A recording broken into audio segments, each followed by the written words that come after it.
Welcome, I'm Vivek and this video is on how to prepare notes. Coming to preparation of notes, you should always prefer your personal comfortability, but I'll give you certain general ideas which I believe will be helpful for many. Let's start. Point number 1.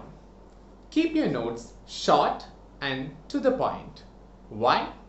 Two reasons. Firstly, the shorter your notes, the faster your revision, higher the number of times you revise, and better your results. And secondly, let's say you are writing lengthier notes. Here, you have the option of writing everything that the teacher says, or let's say everything that you see from your reference book. But if you want to write short notes, you have to first understand the concept, cut it short, and then write it down, which means this serves as a testimony for the fact that you understood the concept. Now, point number 2. Use symbols and other abbreviations whenever you're comfortable with it.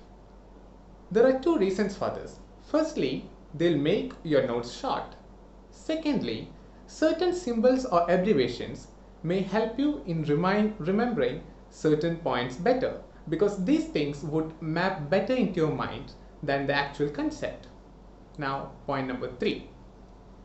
Always prefer phrases over sentences and bullet points over paragraphs. Why?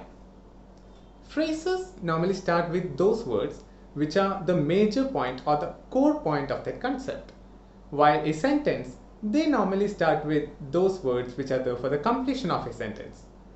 So let's say when you're revising, when you see a phrase, the first thing that you see is the first word and the topic actually hits your mind right at that point. So this makes your revision easier. And bullet points, obviously they are more readable compared to a paragraph. Now point number 4. Let's say you're noting something down.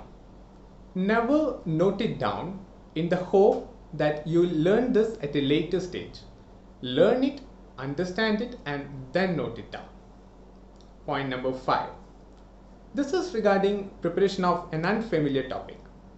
Let's say you are watching a video lecture and this is the first time that you're seeing this topic. So you're not very sure of what to note and what not to note. Everything is new to you and you may feel like you have to note down everything. I'll recommend go through the video once or go through the reference book once, go through it again and note it down while you're second going, because at this point you'll be sure of what to note and what not to note. Now the last and final point. This is regarding leaving few pages at the end of each chapter. When you complete your notes for one chapter, leave few pages at the end of this. This is for filling up during your practice or while doing test series. So these are the 6 points that I wanted to discuss. I'll just show you my notes just for demo. So this is my compiler design notebook. Hope it's visible.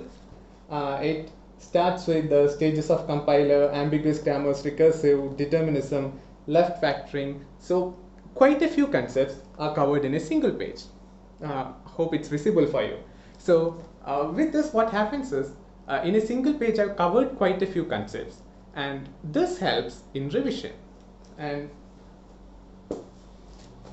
these 3 notes, 3 172-page notebooks, this is what I had in total for complete GATE notes. So this really helped me in revision because there were only 3 notes for me to revise in total, so I could revise it again and again and refresh the concepts in my mind. This is what I had to share with you. Hope you liked it, and thanks for watching.